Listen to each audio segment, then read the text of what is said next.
함께 참여해 주셨습니다. 히브리서 12장 1절에서 11절입니다. 다 같이 함께 읽겠습니다. 이러므로 우리에게 구름같이 둘러싼 허다한 증인들이 있으니 모든 무거운 것과 얽매이기 쉬운 죄를 벗어버리고 인내로서 우리 앞에 당한 경주를 하며 믿음의 주여 또 온전하게 하시는 이인 예수를 바라보자.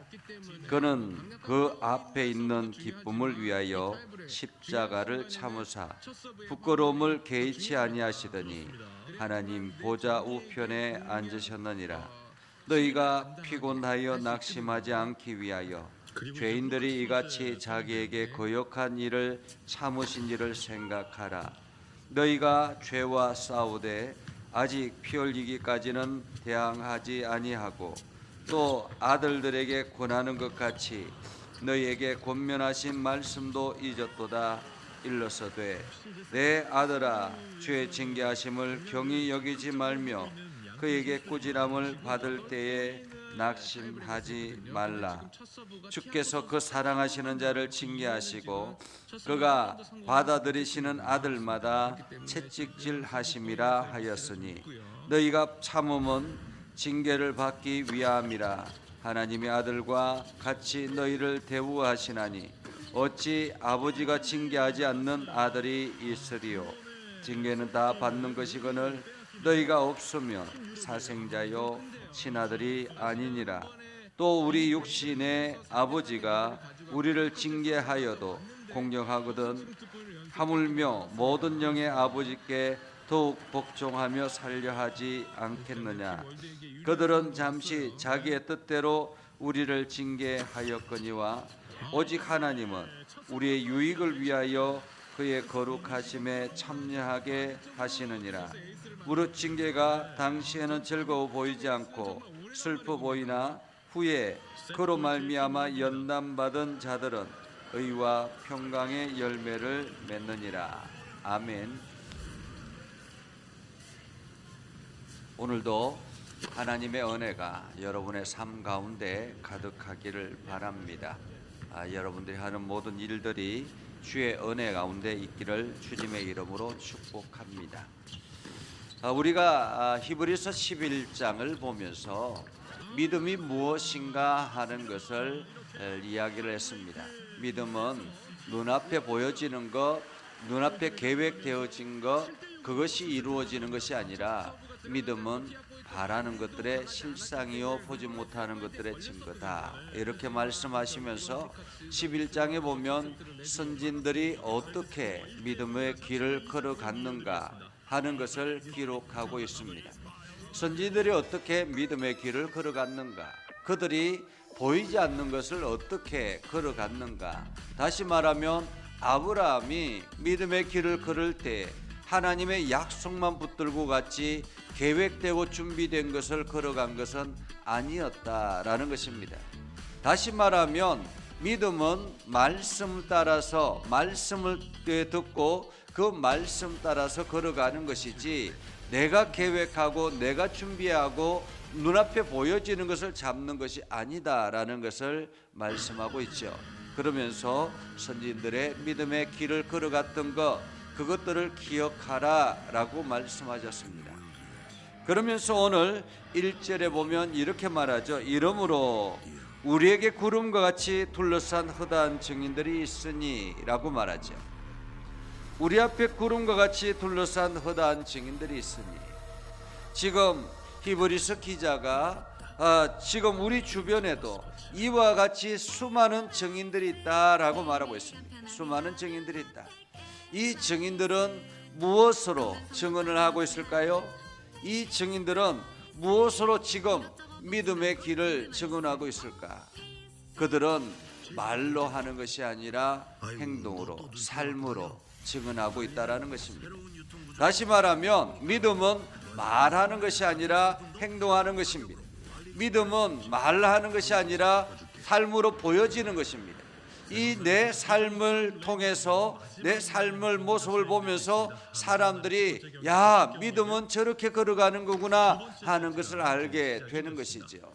다시 말하면 교회의 중직자가 된다라는 것, 교회의 리더자가 된다라는 것은 삶으로 다음 그것을 따라오는 사람들, 초보적인 어떤 믿음을 가진 사람들에게 삶으로 보여지는 것입니다.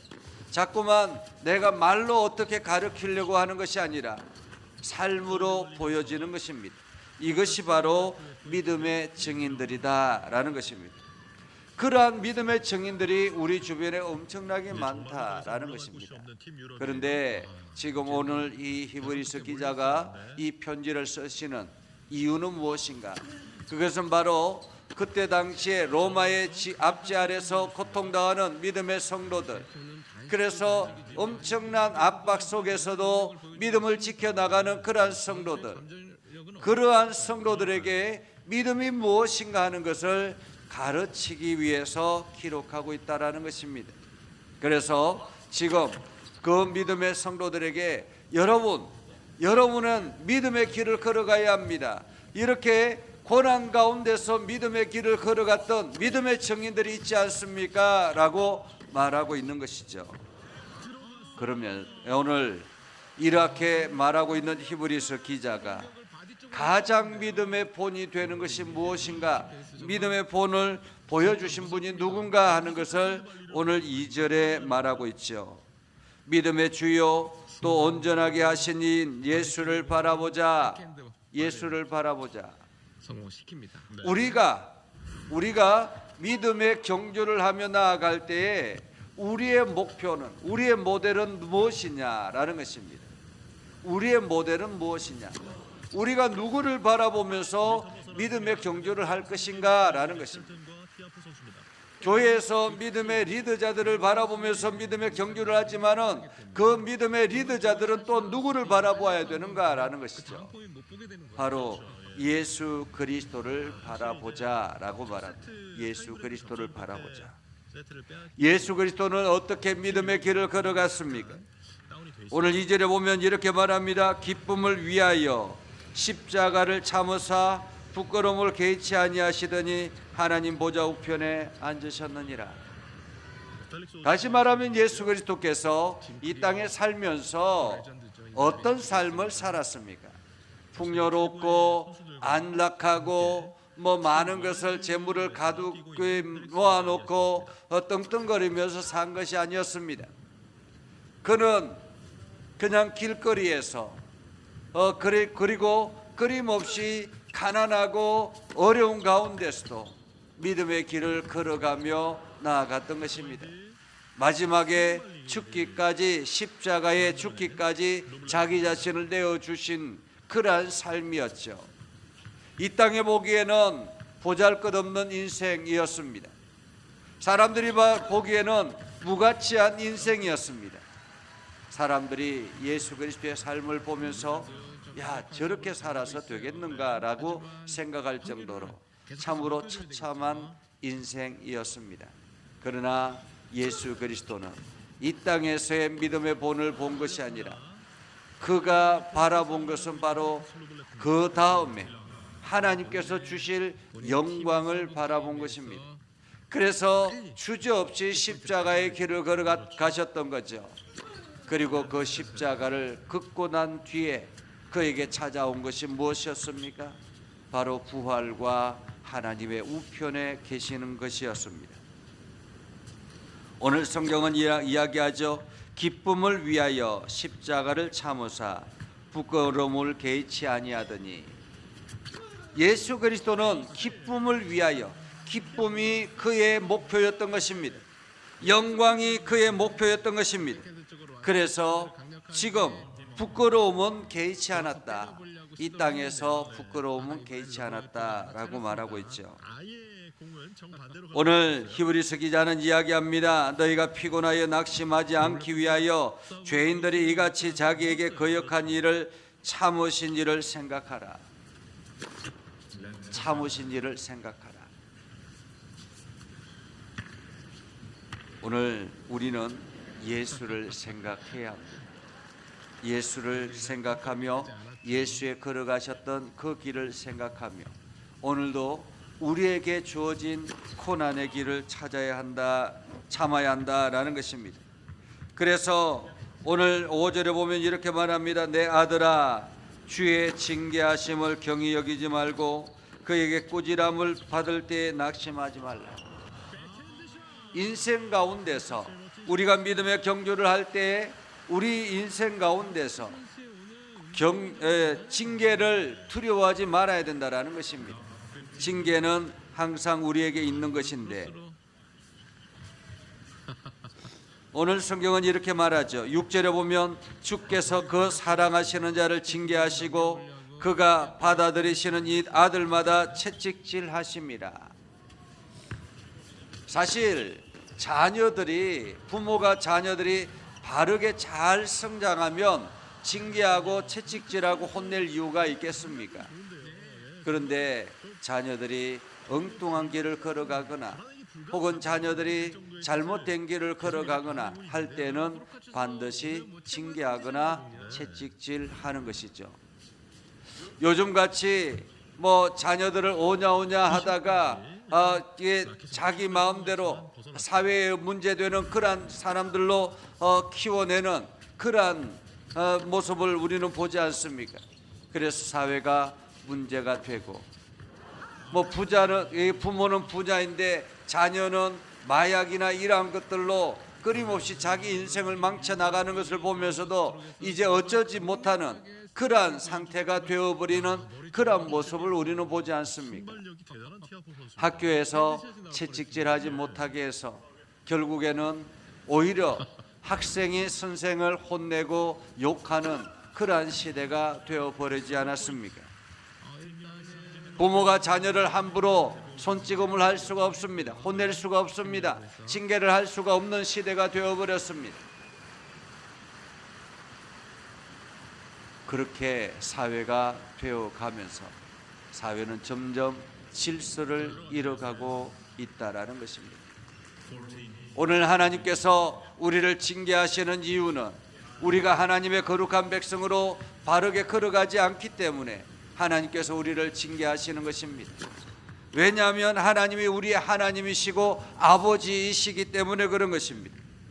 오늘 성경은 이렇게 말하죠. 하나님이 너희의 친아버지가 아니면 어떻게 징계하겠느냐라는 것입니다. 징계하겠느냐. 7절에 이렇게 말하죠. 너희가 참으면 징계를 받기 위함이라 하나님이 아들과 같이 너희를 대우하시나니 어찌 아버지가 징계하지 않는 아들이 있으리요. 다시 말하면 우리가 고난을 만나고 여러 가지 어려운 가운데 있을 때 이것은 하나님이 나를 아들로 대우하십니다 라는 사실을 기억해야 한다라고 말하고 있는 것입니다. 그래서 오늘 10절에 보면 이렇게 말합니다. 그들은 잠시 자기의 뜻대로 우리를 징계하였거니와 오직 하나님은 우리의 유익을 위하여. 그들은 누구입니까? 육신의 아버지는 때로는 자기의 감정 때문에 자기의 어떤 욕망 때문에 자녀를 징계할 때가 있습니다. 혼을 낼 때가 있죠. 그러나 하나님 아버지는 우리의 유익을 위해서 징계하신다라는 것입니다. 우리의 유익을. 그래서 내가 징계를 받을 때는 하나님께서 나를 사랑하시는구나. 오늘도 내가 잘못된 길을 걸어가고 있는 것을 깨닫게 하기 위해서 나를 징계하시는구나 하는 것을 우리는 알아야 한다라는 것입니다. 그래서 11절에 말하죠. 무릇 징계가 당시에는 즐거워 보이지 않고 슬퍼 보이나 후에 그로 말미암아 연단받은 자들은 의와 평강의 열매가 있느니라. 의와 평강의 열매가 있느니라. 오늘 여러분들에게 주어진 고난과 여러 가지 어려움은 하나님의 징계라는 것을 기억하시고, 징계가 나에게 주어졌다라는 것은 내가 잘못된 길을 걸어가고 있다라는 의미이기 때문에 우리의 방향을 수정해서 오늘도 하나님께서 우리에게 부여해 주시려고 하는 의와 평강의 열매를 온전히 받아 누리는 복된 삶을 살아갈 수 있기를 주님의 이름으로 축복합니다. 기도하겠습니다. 거룩하신 아버지 하나님, 오늘도 우리 가운데 함께 하시고 하나님의 은혜를 부어 주셔서 감사합니다. 믿음의 길을 온전하게 걸어가게 하시고 하나님의 영광을 드러내게 하시고 복음에 합당한 열매를 맺게 하셔서 하나님의 선한 뜻을 깨닫는 소중한 시간이 되게 하옵소서. 말씀을 듣고 깨닫게 하셔서 결단하며 나아가게 하시고 하나님의 기쁨이 되게 하여 주시옵소서. 우리 가운데 역사하신 하나님을 찬양합니다. 오늘도 우리와 동행하여 주셔서 우리가 바른 길을 걸어갈 수 있도록 날마다 깨닫게 하여 주옵소서. 예수님의 이름으로 기도드립니다. 아멘. 이제는 우리 구주 예수 그리스도의 은혜와 하나님 아버지 극진하신 사랑과 성령님의 감화 감동 역사 위로 교통하시며 은혜가 주의 말씀 안에 있는 믿음의 백성들 위해 하는 모든 일들 위해 영원토록 함께 하옵시기를 간절히 축원하옵나이다. 아멘. 일단 중요한 것은 프로카츠 선수